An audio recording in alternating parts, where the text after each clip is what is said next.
Boa noite a todos, todas vocês. Que privilégio estarmos juntos aqui também nessa leitura. Ô, Priscila, que coisa boa te ver aqui, Priscila. Que coisa boa. Mina, tá muito legal onde você tá. Tá assim bem luxuriante Ah, aí. já estou em clima de Lilith. Tá no clima da Lilith aí, que legal. Gente, o nosso livrinho que a gente vai ler é esse aqui, ó. O texto, inclusive, está disponível para vocês, para quem não tem o livro. Eu gosto tanto dessa aqui que descobri que eu tinha mais dois dela aqui com capas diferentes. Aí minha filha levou um e eu dei de presente para uma amiga o outro. Porque eu vi esse daqui da Bárbara e essa aqui é a nova edição, da editora Cutrix. Essa aqui é a edição, se eu não me engano, de 2018. Foi a última edição dela, né, desse livro aqui. É isso mesmo, a segunda reimpressão de 2018. Eu tinha a primeira de 1989, que agora está com a minha filha, e a de 2017, eu dei de presente para uma amiga, que é a que eu disponibilizei para vocês, aquela capa que tem um globo, assim, uma coisa bonita assim na frente. Eu gosto tanto da Bárbara que eu acabei comprando outro sem saber que era dela. Depois é que eu vi que era da Bárbara. Por que que eu gosto desse livro? Porque é o primeiro livro escrito sobre Lilith por uma mulher. Eu tenho outros dois aqui. Eu tenho o do Roberto Cicutteri, que eu gosto muito também, escrito por o Roberto, inclusive, é um psicólogo junguiano e teólogo, gosto. E esse aqui também é um dos primeiros que eu adquiri, da fonte editorial, que é o Sigmund Ursuits.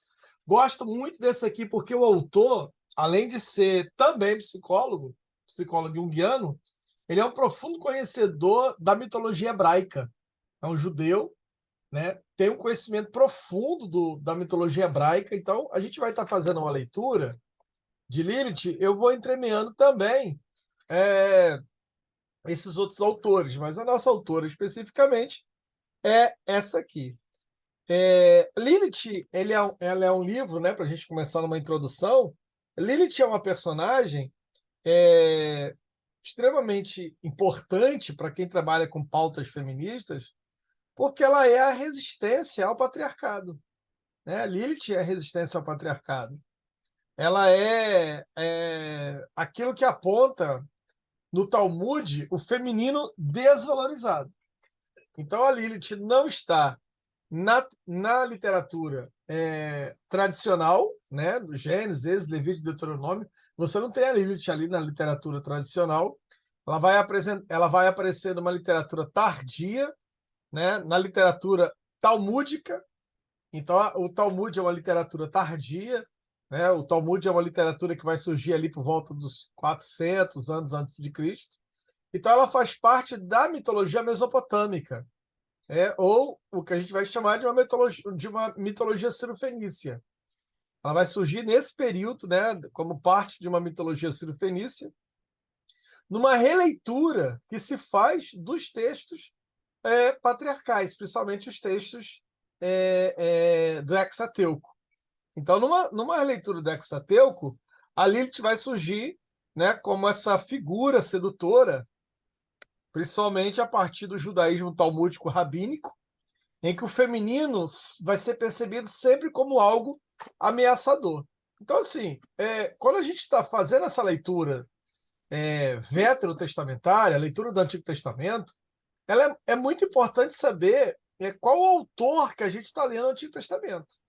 Né? Qual é a lente? Eu costumo dizer quais são os óculos. Você vai ler o Antigo Testamento? Tá, qual é o óculos que você vai pegar para ler o Antigo Testamento? Porque dependendo do óculos, né, dependendo da cosmovisão, você vai fazer uma leitura fundamentalista, conservadora, patriarcal, misógina, né?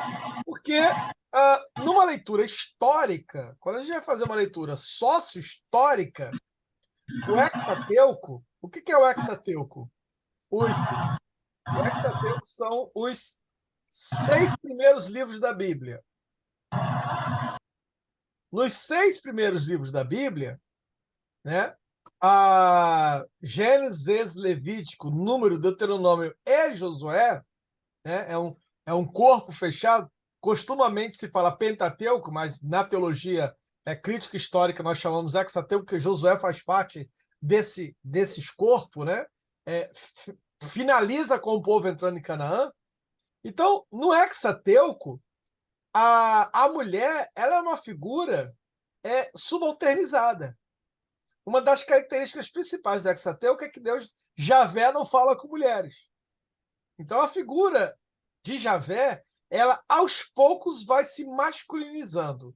Uma figura masculina, né? Os nomes, os adjetivos em hebraicos são todos em masculino. A gramática hebraica é uma gramática muito interessante, porque quando se apresenta o feminino no hebraico, o feminino sempre faz alusão ao mal. Então, uma figura muito interessante, por exemplo, é quando se lê Deuteronômio 28 e o Deuteronômio 29. Então, se no Deuteronômio 28 é a bênção de Javé, a partir do Monte Gerizim, né, é a mão direita que ele levanta. Por isso, o salmista Davi, ele dizia assim, e na sua destra você está seguro, ou seja, debaixo da mão direita de Javé a segurança, a proteção. E o Monte Gerizim é o Monte da bênção. Então, todas as vezes que Deus levantava a mão, Javé levanta a mão direita, é a mão da bênção, é a mão masculina, é a mão da proteção. O Deuteronômio 29, Ebal, né, o Monte Ebal, é a mão esquerda. A mão esquerda de Deus é a mão de Samael, é a mão da maldição. Então, estar à esquerda já está lá o simbólico lá no Evangelho, né? Separa-se à direita os que vão ser salvos, à esquerda os que estão perdidos. Então, à esquerda de Deus, que é o sinistro, lá no Gênesis, lá no Hexateuco, é a mão feminina, é a mão de Samael. O feminino sempre voltado, e todas as palavras de maldição estão no hebraico em feminino. Então a gente vai falar de substantivos masculinos em hebraico, substantivos femininos em hebraico. Os substantivos femininos em hebraico, todos eles estão ligados à maldição.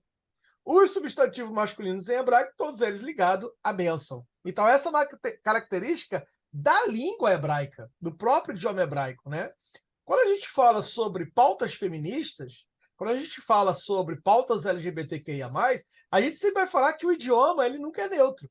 Não existe neutralidade na gramática, né? Haja vista... essa introdução é importante para vocês entenderem como é que Lilith entra. Haja vista na própria gramática portuguesa, no nosso idioma, né? Se eu disser para vocês sobre os vagabundos, e aí eu estou trazendo um artigo aqui masculino, os vagabundos, né? O adjetivo acompanha o adjetivo vai acompanhar o artigo masculino, vocês vão pensar em um grupo de homens que não trabalham. Por isso, vagabundos. Mas se eu for falar as vagabundas, já muda o contexto. Já não se pensa mais em mulheres que não trabalham. Já vai se pensar numa característica específica de mulheres que são prostitutas. Então, veja que a gramática ela não é sem um significante, né? Ela não é sem um propósito. Ela também atravessa o machismo, ela também atravessa as questões sexistas. Isso não é só uma peculiaridade da gramática portuguesa, é uma peculiaridade de todas as gramáticas. O idioma ele é criado dentro de uma estrutura racista, né? Dentro de uma estrutura sexista, dentro de uma estrutura patriarcal. O hebraico não é diferente. Então, todas as palavras, eu acho que isso ficou claro, né? Todas as palavras referentes à maldição em hebraico, femininas. Outra questão em hebraico é que até o Antigo Testamento é dividido em dois grupos. Antes do cativeiro sírio-fenício e depois do cativeiro sírio-fenício. Por que sírio-fenício? Porque primeiro veio os sírios, depois veio os fenícios, né? Primeiro veio os sírios, aí quem conhece a leitura da Bíblia sabe, as 10 tribos vão se dissolver ali no cativeiro sírio, né? No cativeiro onde Israel é levado cativo, e o reino de Judá fica resistindo ali há algum tempo ainda, até quando vem Nabucodonosor e leva o reino de Judá, e aí aquela célebre, né, oração de Jeremias chorando, Ezequiel chorando, Daniel sendo levado cativo. Quer dizer, quando Daniel está sendo levado cativo, já é as tribos finais.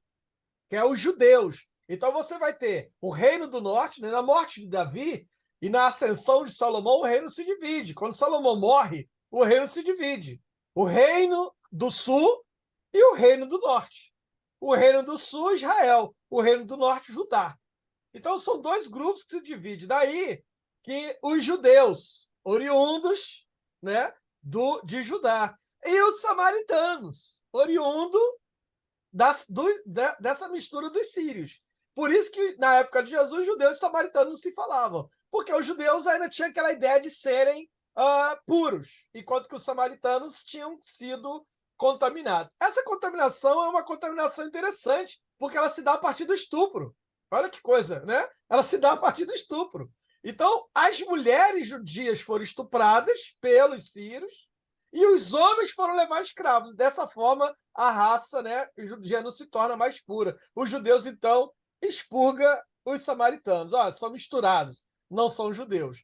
Tudo isso é importante para a gente entender que há uma teologia antes do cativeiro sírio-fenício e há uma outra teologia depois do cativeiro sírio-fenício. Porque o povo agora, antes do cativeiro sírio-fenício, a gente pode falar de um judaísmo puro. Depois do cativeiro sírio-fenício, começam as influências sírio-fenícias. Então, veja bem, quando a gente fala o reino de Israel, na verdade, era 12 tribos unidas. Então, era um reino tribal. Né? Quando a gente fala reino, a gente pensa em castelos, palácios, essa coisa toda, e não era nada disso. Davi era um pastor que tem a habilidade de reunir 12 tribos pastoreis. Então, era um grupo de gente, era um grupo de 12 tribos. Tem um livro muito bacana que fala sobre isso, é do campo da teologia, mas eu indicaria esse livro, que é, deixa eu ver se eu acho ele aqui, As Tribos de Yahvé. É um dos maiores teólogos do Antigo Testamento. É o Norman Coates. Esse livro aqui, extremamente... É um livro do campo da sociologia e da antropologia, né, que são campos normalmente negligenciados pelos teólogos, né, porque boa parte dos teólogos não são teólogos. Na verdade, fazem teologia em grupos doutrinadores. Isso não é teologia. Teologia não tem a ver com escola dominical, não tem a ver com missiologia, não tem a ver com apologética. Isso não é teologia. Isso aí é um campo... Não tem a ver com escatologia no campo da missiologia. Isso não é teologia. Isso é catequese. Né? Eu até gosto dos católicos, porque eles são mais verdadeiros do que os evangélicos, né? Os católicos dizem assim, catequese, catequizar, catecismo. Ou seja, tornar o sujeito dentro de um processo católico. E nos evangélicos você tem essa coisa de, eu sou teólogo, quando na verdade o sujeito está ali também no aspecto de catequese, né? Então, a teologia, o teólogo, é de um outro campo. Você não precisa nem ser evangélico, nem católico para ser teólogo. Teólogo é a formação, como é o historiador, como é o sociólogo, como qualquer outro campo. E uma das bases que nós vamos trabalhar muito é a sociologia e a antropologia, que é uma das características mais ignoradas pelos teólogos, né? Vamos dizer assim, pelos teólogos aqui no Brasil. Esse aqui, que é uma sociologia da religião, vai atingir por volta de 1250 a 1050 a.C., as tribos de Yahvé, ele vai falar exatamente isso que eu estou passando para vocês. Então, quando a gente fala de antes de Cristo, quando a gente fala antes do sírio-fenício, depois do sírio-fenício, é importante falar porque antes do cativeiro sírio-fenício, o feminino está presente em Deus. O feminino está presente em Deus. Em alguns aspectos simbólicos ali, mas está presente em Deus. Isso ainda lá no início, lá no Gênesis. Quando chega Moisés, quando chega essa galera posterior, vai se limpando esse feminino em Deus. Vai se expurgando esse feminino em Deus. E uma das formas mais simbólicas, né? O próprio Freud vai trabalhar isso bem no Moisés e o monoteísmo. A grande virada de Moisés foi retirar as imagens. Quando Moisés escreve, não terás imagens de Deus entre vocês, Moisés tira o campo do simbólico, né? Se eu tenho uma imagem, eu tenho um símbolo. Aqui é o meu profeta Isaías em pedra sabão. Eu adoro essa escultura aqui. Eu tenho um símbolo a quem eu recorro, uma coisa palpável. Quando eu retiro o símbolo, eu jogo isso para o imaginário. Então, aquilo que é palpável, aquilo que eu toco, né? Eu deixo de tocar, então eu preciso imaginar. Isso leva para o imaginário, que cria signos. Agora tem signos. Quando Moisés institui a proibição da escultura, da materialização, Moisés então leva o povo, né, a religião, a um outro patamar, ao patamar agora do imaginário, que vai criar signos, que vai criar significantes, que vai criar uma série de outras coisas. E é por causa disso que o judaísmo consegue sobreviver a tudo e a todos, porque Deus agora é uma imagem. Deus agora não é mais uma escultura, não é uma coisa visível, mas agora faz parte de uma coisa subjetiva. E como é que você arranca a subjetividade de alguém? Deus agora é uma ideia, entende? É um conceito, é uma ideia. Não é mais um boneco que eu carrego e coloco dentro, né? Como foi a esposa de Jacó, a Raquel, pega ali as imagens do pai dela e guarda dentro da mula. Não é mais isso. Então Moisés leva o povo a um outro patamar. Isso é importante dizer, porque quando ele faz isso, ele retira as figuras femininas que estavam presentes naquela época, entre elas as imagens das deusas. Olha, um dos livros muito, muito bacana que trabalha esse tema é dessa escritora aqui, que eu não consigo pronunciar o nome dela, Liv Ström alguma coisa. Eu sei que isso é alemão, e O com dois trema em alemão é U. Então é Liv Ström-Kist, acho que é isso, que é esse livro aqui, ó, A Origem do Mundo. A história cultural da vagina, a vulva versus o patriarcado. Olha que imagem legal, Priscila. Você que é poetisa, Priscila adora essas coisas, é igual a mim. Olha que imagem fantástica, né? De uma mulher, uma espécie de uma bailarina, que quando vai dar uma estrela está menstruada. Nada para deixar os homens mais horrorizados do que essa imagem. Né? A imagem da mulher menstruada horroriza, né? Horroriza como cantava o Ney Matogrosso, os homens com H. Os homens que são muito homens, né? Os homens com H. E aí ela vai trabalhando, uma dessas partes que eu estou falando para vocês, ela vai trabalhando isso, que antes de Javé havia as deusas. Olha aqui, ó. As deusas de ventre largo e de seios fartos. Agora, o interessante que esse autor vai trabalhar, tem um outro autor também da teologia, ele vai trabalhar bem esse conceito, eu não estou achando ele aqui agora. Ah, está aqui. Gerhard von Rach, esse é um autor da teologia fantástico também, é um dos maiores estudiosos do Antigo Testamento. A teologia de Gerhard von Rach, aqui são o volume 1, volume 2, já é um livro raro, hoje em dia é difícil de achar ele. O Gerhard von Rach vai dizer o seguinte, que essa figura dessa deusa aqui, ó, desse ventre largo, desse seio farto, o que é isso aqui? Isso aqui é uma figura, olha a vagina, isso aqui é uma figura que simboliza o matriarcado, que simboliza a questão da mulher gestando, né? Os seios fartos e o ventre farto, quer dizer, a mulher gestando. Essa figura está em Javé, um Javé antigo, um Javé primitivo, que ele diz assim, que é invocado, inclusive, pelo proto-Isaías. Para quem não sabe, o livro de Isaías não é um livro de um autor só. Né? Na teologia, a gente sabe que são pelo menos 4 Isaías em 4 tempos diferentes. Daí que a gente fala o proto-Isaías, o deutero-Isaías, o Isaías. São vários Isaías que se unem ali como se fosse um livro só. O proto-Isaías diz assim, pode uma mãe abandonar o seu filho? Toda a vida, eu, Javé, jamais abandonarei os filhos. Só que essa palavra em hebraico é El Shaddai. O El Shaddai, que hoje é traduzido como Senhor Todo-Poderoso, e o poder aqui de guerra, de falo, não está em Isaías, no hebraico. Ali, o El Shaddai é o Deus de seios que amamenta. Porque poder lá naquela época não era guerra, era poder alimentar. O maior poder era aquele gerado pela capacidade da mulher de alimentar o seu próprio filho. Esse era o poder, gerar alimento. Né? Não é à toa que o Salmo 23 começa dizendo de um Javé que conduz em pastos verdejantes. Comida! O Antigo Testamento o tempo todo fala disso, comida. Comida no sentido de, olha, se tem comida e se tem água, ali tem Javé. comida e água, ali tem Javé. E o Javé feminino, o Javé que acolhe, o Javé de seios, o Javé que amamenta. Olha, nada mais feminino do que isso, né? O El Shaddai. Aí depois o patriarcado vem, tira os seios, coloca um pênis, e Deus vira o Senhor Todo-Poderoso, o Senhor da Guerra. Ela vai trabalhar muito esse tema. E era comum, outra figura que era comum naquela época, era a figura da mulher com as pernas, era uma figura de uma deusa com as pernas abertas. Deixa eu ver se eu acho essa imagem aqui. Aqui, ó. É uma das imagens mais antigas. Olha a imagem. Olha que imagem bacana. Isso é antes de Moisés, isso é antes de todo mundo, gente. Está aqui, ó. Isso aqui, inclusive, foi encontrado numa caverna por volta de 12 mil anos atrás na Turquia.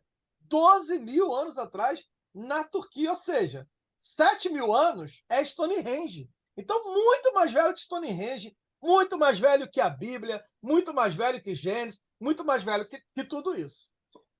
Os textos mais antigos mostram Javé dividido entre corpo masculino e corpo feminino. Então, você tem textos muito interessantes, como os textos apócrifos do Antigo Testamento, que vão falar desse Deus que também é deusa.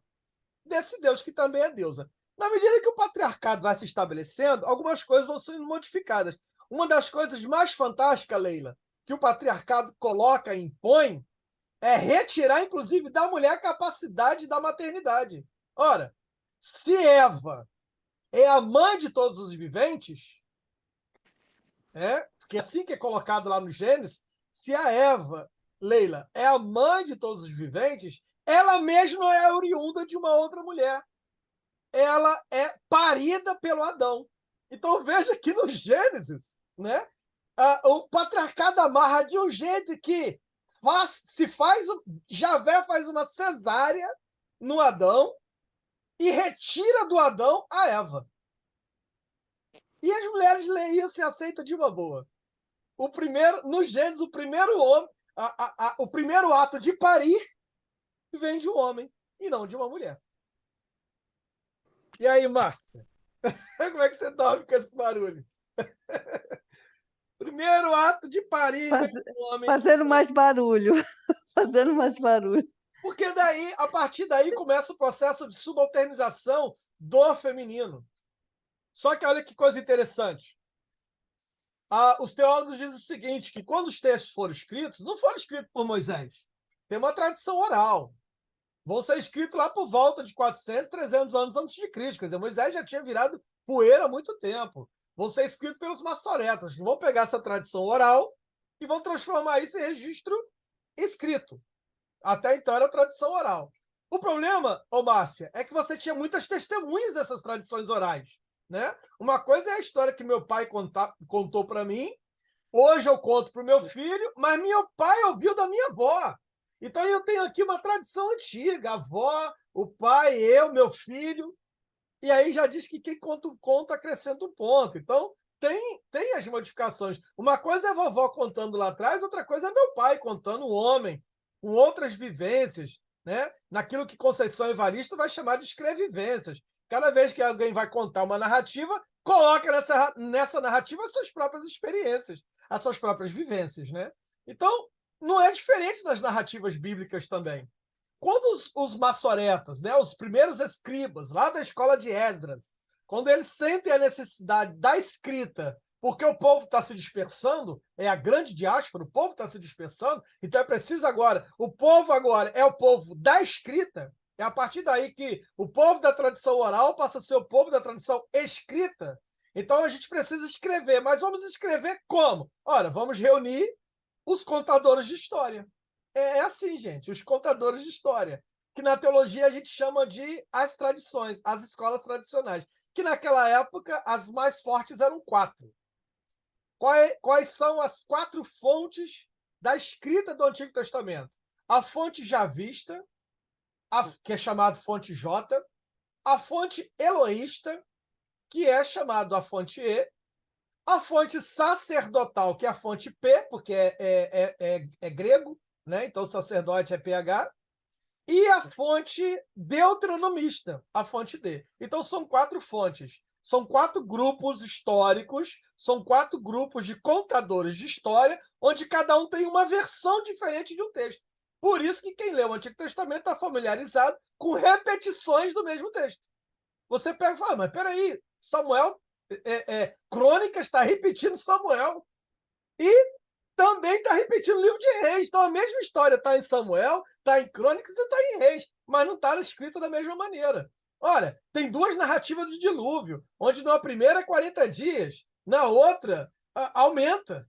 Olha, tem 2 narrativas de criação da humanidade. No capítulo 2, Deus cria o homem e a mulher. No capítulo 3, Deus cria primeiro o homem, depois a mulher. Então, tem umas certas particularidades que quase que são oposições. Por que essas particularidades? Por causa das fontes que são diferentes.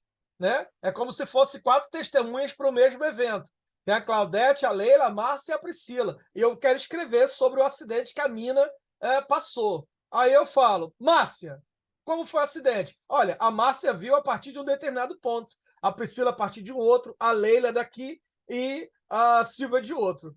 Qual das 2 estão falando a verdade? As 4, porque são 4 narrativas em pontos de vista diferentes.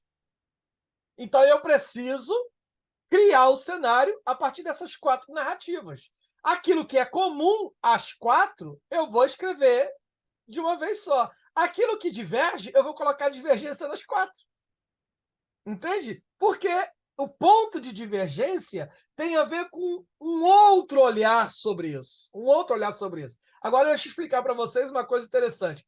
Um grupo mais antigo dos contadores de história era feminino, que é o grupo javista, é o grupo mais antigo, é o grupo que é o grupo elohista, quer dizer, é o grupo mais antigo.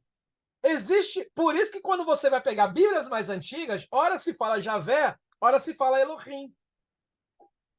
Javé criou o mundo, aí outra hora Elohim. As versões mais novas vão falar o Senhor, Deus, né? É por isso que eu gosto das versões mais antigas, né? Porque mantém uma certa tradicionalidade na tradução. Então, ora é Javé, ora é Elohim. Por exemplo, o primeiro capítulo é Elohim. Começa assim, Bereshit bara Elohim, et Havé Shamá. No princípio criou os deuses. Elohim, todas as vezes que a escrita traz Elohim, é uma escrita mais poética, é uma escrita cantada. O primeiro capítulo de Gênesis é uma canção, é uma poesia, porque é uma narrativa feminina. Todas as vezes que vem Javé, é uma narrativa seca, sem muita poesia, porque é uma narrativa masculina. Aí também vem os deuteronomistas. O que são os deuteronomistas? É aquele grupo que diz assim, mas a lei é como se fosse um grupo jurista. Eles estão dizendo, não, mas precisa colocar lei, tem lei aí, tem regra, tem norma, é deuteronomista. E tem o grupo sacerdotal, que são os pastores. Né? Mas tem que pagar o dízimo, tem que colocar... Então, tem esse outro grupo. O grupo que diz assim, o templo é importante, o sacerdócio é importante. Então, todas as vezes que tem a parte, por exemplo, Gênesis, quando você começa o grupo falando, no princípio, criar os deuses. Por que criar os deuses? Porque a tradução ali não é pluralizada, é majestática. O plural ali não é de quantidade, é de qualidade. Todas as vezes que aparece o plural no Antigo Testamento, não é quantitativo, é qualitativo. É como se fosse o hiperlativo. Em vez de eu falar assim, a Márcia está boníssima, né? Não tem hiperlativo, não tem superlativo no hebraico. Então eu falo, a Márcia é boa, boa mesmo. Eu repito isso 2, 3 vezes. Por isso o triságio, santo, santo, santo, lá em Isaías. Por que o triságio santo, santo, santo? Ora, porque não existe a palavra santíssimo.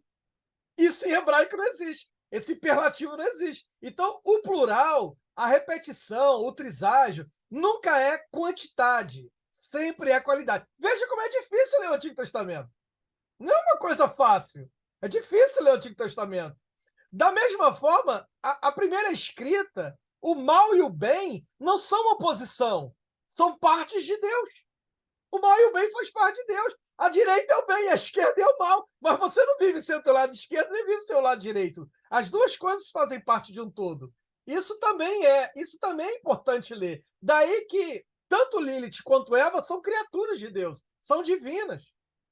Porque são personificações diferentes. uma personifica a mulher que não se submete e a outra mulher que aceita a submissão masculina. Mas as duas partem de Deus. Samael, que depois vai ser personificado na figura de Satanás, na verdade significa em hebraico a língua venenosa de Deus. Por que tem a serpente lá no Antigo Testamento? É Samael, também é Deus. E também é uma personificação do lado feminino que é sombrio. Por isso ela vai trabalhar o resgate do lado sombrio. Eu tenho um canal do meu podcast onde eu falo sobre a serpente, que Deus coloca, Javé coloca inimizade entre a mulher e a serpente, mas não coloca entre o homem e a serpente. Por que não coloca entre o homem e a serpente? Porque a serpente é feminina. A serpente é a personificação da sedução feminina. Javé coloca inimizade entre a mulher e a sedução. Ou você é mãe, ou você é sedutora. As duas coisas não podem ser. Entende? Daí que há sempre uma preocupação da mulher religiosa com a sua parte sedutora. Daí que a mulher, no campo da religião, ela tem sempre que estar vestida, adornada da cabeça aos pés, as freiras são os olhos de fora, porque não pode ter nenhuma sedução. Qualquer sedução é uma personificação de Satanás, é a serpente. Há uma inimizade entre a mulher e a sua sedução. Eu recebo muitas mulheres no consultório. Uma delas disse assim para mim: eu não queria essa coisa de andar na rua e os homens olharem para mim. E eu falei, mas olhar para onde? Ah, eles olham para minha bunda, eles olham para os meus peitos. Eu não queria que olhasse. Eu falei, então você quer ser homem? Eu não sei, o que você quer ser? Né? Porque primeiro está numa sociedade pautada pelo patriarcado. Né? Então, a mulher, quando ela não é vista como mulher, ela é vista como objeto. Um homem que olha para a bunda não está olhando para a mulher, está olhando só para a bunda. Então é um objeto, começa por aí, é um objeto. E segundo, que também há no patriarcado essa coisa de colocar você inimiga disso que é a questão da sedução. É aquilo que a psicóloga Clarice Spíncula vai colocar como as mulheres que correm com os lobos. Né? O que são as mulheres que correm com os lobos? É as mulheres que abraçam esse seu lado selvagem. Os lobos é a personificação daquilo que não tem governo nem nunca terá, daquilo que não tem controle nem nunca terá, como canta o Milton Nascimento. Qual é essa coisa que não tem controle, que não tem governo, que não tem como colocá-la dentro de um lugar submisso, que não tem como educar, que não tem como analisar, inclusive, que o Freud vai dizer dos impossíveis, o impossível de governo, o impossível de ser educado e o impossível de ser analisado. Que lugar é esse? É o lugar do feminino. Por isso que o Lacan vai dizer que é o lugar do não todo. Por isso que o Lacan vai colocar que é o lugar onde tem ali a falta dupla. Porque tem uma falta também de significante. Existe uma falta dupla. Olha, se nos homens tem a falta e nas mulheres tem a falta, nas mulheres tem as duas faltas. A falta também de significantes. Então veja que não é fácil trabalhar todos os aspectos. Não dá nem a gente nem abrir o livro sem antes trazer essa introdução para vocês, de entender como Lilith se apresenta. Ora, no primeiro momento, Lilith não é a Lilith. Lilith é Adão. Lilith é a androginia, que tanto está presente na mitologia judaica, como está presente na mitologia grega. Freud começa os 3 ensaios da teoria da sexualidade citando Sófocles. Porque lá tem o quê? O sujeito andrógeno. Está lá na filosofia. Na filosofia, lá no início, os deuses, quando viram que os homens tinham o quê? 6 braços, 6 pernas. Não é essa que está na filosofia? Contando isso aí, olha, essa androginia, ela está presente em quase todas as mitologias. Inclusive, tem um livro muito bacana que trabalha só sobre isso. Olha aqui a Lilith e o Adão. Olha aqui, Lilith e Adão.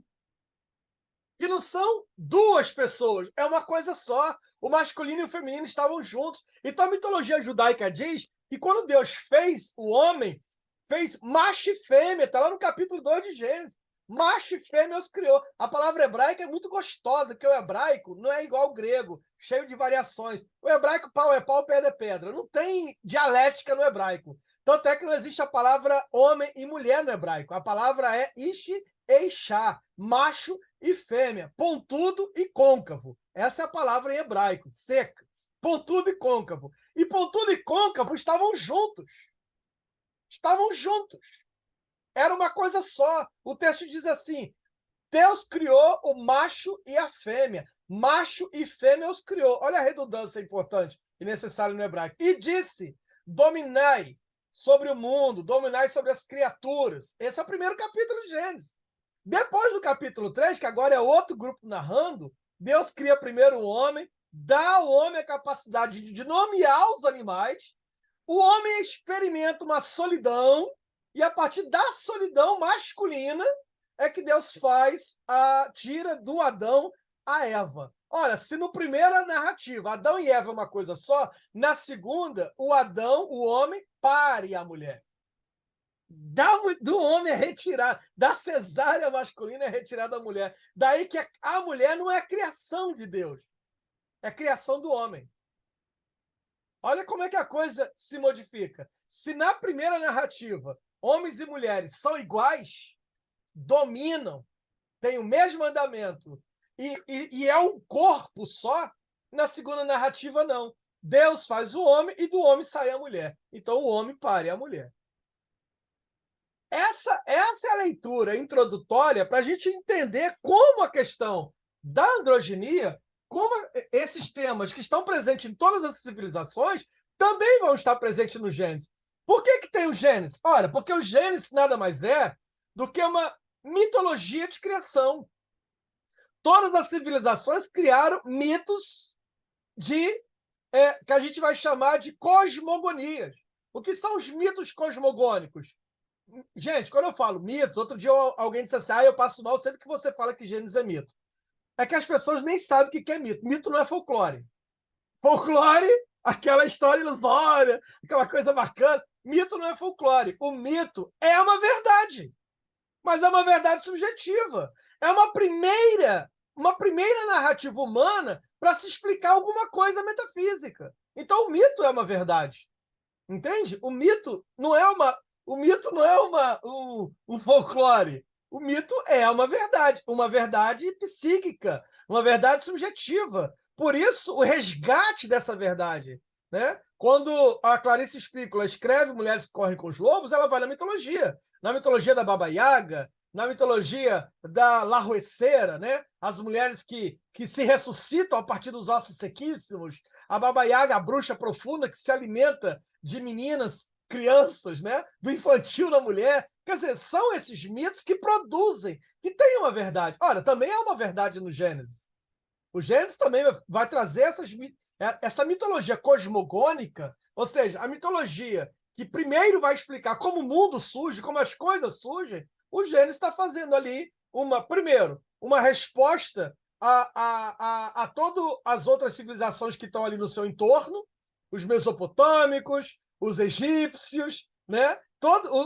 Os acadianos, toda aquela galera, ao mesmo tempo que está produzindo a sua própria narrativa. Então, a primeira narrativa é: os homens e mulheres são iguais. Porque Javé também é feminino, né? E aí os textos mais antigos vão falar, por exemplo, da Sofia, que é o lado feminino de Deus. O livro de Eclesiastes, o livro de Provérbios, que vai falar o quê? Sofia. Provérbios fala assim: a sabedoria criou a sua casa. O texto vai ser traduzido como a mulher. Mas no hebraico não é mulher, no hebraico é sabedoria. É a sabedoria que edifica. Ou seja, o feminino em Deus, presente em homens e mulheres, edificam as suas casas. O patriarcado foi lá e traduziu como mulher. Então a gente precisa aprender a ler. Olha, eu já estou no último minuto já. A gente precisa aprender a ler. A pergunta que eu faço para vocês é: com que óculos, qual é a lente que você utiliza para fazer a leitura do Antigo Testamento? É a partir dessa introdução, desse resgate desse lado sombrio de um feminino que é universal, que vai surgir a proposta da gente ler essa primeira Eva, ou essa Lilith, que entra na história como a sedutora, a tentadora, quando na verdade ela nem é uma coisa nem é outra, ela só é o outro lado de Adão. Só isso, o outro lado de Adão. Ai, Márcia, eu acho que essa coisa de sair correndo e falar tudo isso não foi uma boa ideia.